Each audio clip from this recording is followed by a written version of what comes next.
नमस्कार. आजच्या व्हिडिओमध्ये मी तुम्हाला चातुर्मास कधीपासून सुरू झाला, चातुर्मासामध्ये कोणते नियम पाळावेत, या काळामध्ये कोणते शुभ कार्य केले जात नाही, तसेच चातुर्मासामध्ये अशा काही गोष्टी आहेत की ज्या आपण चुकूनही करायच्या नाही. तर याबद्दलची सर्व माहिती सांगणार आहे. पण त्याआधी तुम्ही चॅनलवरती नवीन असाल तर चॅनलला लाईक करा आणि सबस्क्राईब देखील करा. कमेंटमध्ये श्री स्वामी समर्थ किंवा ओम नमो भगवते वासुदेवाय नमः लिहायला विसरू नका. आषाढ महिन्याच्या शुक्ल पक्षातील एकादशी तिथीला देवशयनी एकादशी साजरी केली जाते. या दिवशी लोक उपवास करून पंढरीच्या पांडुरंगाची म्हणजे साक्षात विष्णूची पूजा करतात. देवशयनी एकादशी पासून चातुर्मास सुरू होतो. चातुर्मासात कोणतेही शुभ कार्य केले जात नाही. यामध्ये जावळ, विवाह, साखरपुडा, ग्रहप्रवेश इत्यादी शुभ कार्य पूर्णपणे निश्चित मानले जातात. देवशयनी एकादशी पासून चातुर्मास सुरू होतो, म्हणजेच आषाढ महिन्यातील शुक्ल एकादशी पासून 6 जुलै पासून चातुर्मास सुरू झालेला आहे आणि कार्तिक महिन्याच्या शुक्ल पक्षातील एकादशी पर्यंत असतो. कार्तिक शुक्ल एकादशीला चातुर्मास संपतो. त्या दिवशी देवउठणी एकादशी येते. चातुर्मासात आषाढ, श्रावण, भाद्रपद, आश्विन आणि कार्तिक हे महिने येतात, पण तिथींवरून तिथी काढली तर 4 महिने होतात. चातुर्मास सुरू होताच भगवान श्रीहरी विष्णू योग निद्रामध्ये जातात. ते ब्रह्मांड चालवण्याचे काम या काळात भगवान शंकरावर सोपवतात. असे मानले जाते की या दिवसापासून देव 4 महिने निद्रित अवस्थेत असतात. या चातुर्मासामध्ये जर आपण काही गोष्टींचा त्याग केला तर आपल्याला कित्येक पटीने पुण्य हे पदरी पडतं. चातुर्मासात काळी आणि निळे कपडे शक्यतो तरी वापरू नये असे मानले जाते.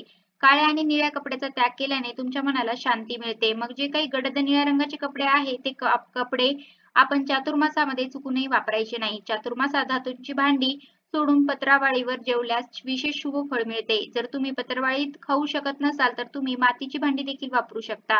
जो मनुष्य चातुर्मासात फक्त दूध पिऊन किंवा फळे खाऊन राहतो त्याची हजारो पापे नष्ट होतात. पण आपल्याच्याने हे शक्य नाही. त्यामुळे तुम्हाला जेवढे नियम चातुर्मासात पाळता येईल तेवढे नियम तुम्ही पाळू शकता. शास्त्राच्या नियमानुसार या 4 महिन्यात ब्रह्मचर्याचे पालन करावे. तुमच्या मनात भक्तीची भावना वाढेल.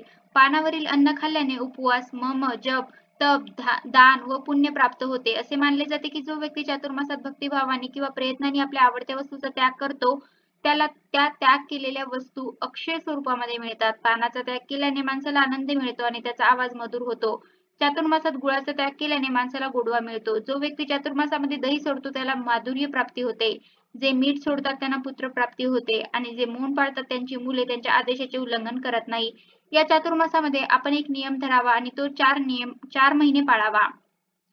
जर आपण असे केले तर आपल्याला कित्येक पटीने पुण्यफळ हे प्राप्त होत असतं. तसेच आपल्या घरामध्ये लक्ष्मी माता ही स्थिर राहते. पैशाची कधी आपल्याला चणचण भासत नाही असे म्हणतात. मग तुम्ही कोणताही नियम पाळू शकता. 4 महिने रोज तुळशीपुढे तुम्ही हळदीने स्वस्तिक काढू शकता. 4 महिने रोज पिंडीवर दुधाने अभिषेक करावा.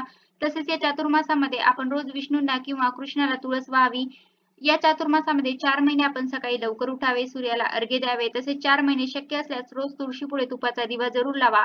4 महिने मुख्य दरवाजा चिकटवलेली लक्ष्मीची पावले असली तरी रोज रांगोळीने पावले काढून हळदी कुंकू वाहावे. तसेच दिवे लागण्याच्या वेळी कोणी आल्यावर त्याला दूध, साखर, चहा द्यावा. हा आपण नियम 4 महिने पाळायचा आहे. 4 महिने प्रत्येक बुधवारी एका गरीब विद्यार्थ्याला वही, पेन देखील तुम्ही देऊ शकता. तसेच 4 महिने जवळच्या परिसरात असलेल्या मंदिरात रोज किंवा आठवड्यातून एकदा तुपाचा दिवा लावून प्रसाद जरूर द्यावा. एखाद्या गरीब गरजू व्यक्तीला दान करावे. 4 महिने कांदा लसूण हा पूर्णपणे वर्ज्य करावा. तसेच गायत्री मंत्राचा आपण 108 वेळा जप करावा. 4 महिने तुम्ही पुरुष सूक्त हे जरूर बनवू शकतो.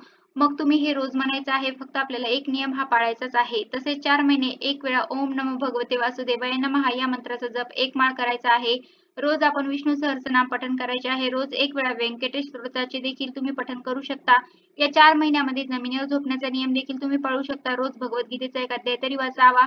रोज जवळच्या परिसरात असलेल्या मंदिरात जाऊन आपण मंदिराला 11 प्रदक्षिणा घालायच्या आहेत. तसेच गणपती बाप्पाला मोदकांचा नैवेद्य दाखवावा. हा देखील नियम तुम्ही पाळू शकता. हे जे काही 4 महिने आहेत या महिन्यामध्ये मांसाहार पूर्णपणे वर्ज्य करायचा आहे. रोज देवघरात तुपाचा दिवा लावावा. तसेच आपण शिवपिंडीवर पांढरे फूल व बेलपत्र वाहावे. 4 महिने आपल्या आवडीच्या एखाद्या वस्तूचा किंवा पदार्थाचा त्याग करावा, जसे की चहा, कॉफी किंवा इतर पदार्थ. तसेच रोज गाईला घास द्यावा. रोज विद्यार्थ्यांनी गणपती अथर्वशीर्षाचे पठण करावे. प्रत्येक गुरुवारी स्वामी चरित्र सारामृत पठण करावे. प्रत्येक शुक्रवारी 11 वेळा श्री सुक्तम पठण करावे. रोज कुलदेवतेची आरती आपण 4 महिने जरूर करायची आहे. चातुर्मासातील साधना ही जीवनाच्या पूर्ण विकासासाठी आहे. फक्त 4 महिने चांगले वागावे, बाकीचे महिने कसेही वागावे याचा अर्थ नाही. या विश्वाला चालवणारा जो ईश्वर आहे त्याचा प्रत्यक्ष स्वरूपात अनुभव घ्यायचा असेल तर साध्या सोप्या नियमांचे पालन करून मनातील इच्छा पूर्ण व्हावी आणि आपल्या मनाला आणि शरीराला शिस्त लावावी म्हणून प्रार्थना करावी. तर अशा प्रकारे आजच्या व्हिडिओमध्ये मी तुम्हाला चातुर्मास कधीपासून सुरू झाला, चातुर्मासामध्ये कोणते नियम पाळावेत, या काळामध्ये कोणते शुभ कार्य केले जात नाही, तसेच चातुर्मासामध्ये अशा काही गोष्टी आहेत की ज्या आपण चुकूनही करायचे नाही, तर याबद्दलची सर्व माहिती सांगण्याचा प्रयत्न केला आहे. कसा वाटला तुम्हाला माझा आजचा व्हिडिओ कमेंट करून नक्की सांगा. धन्यवाद.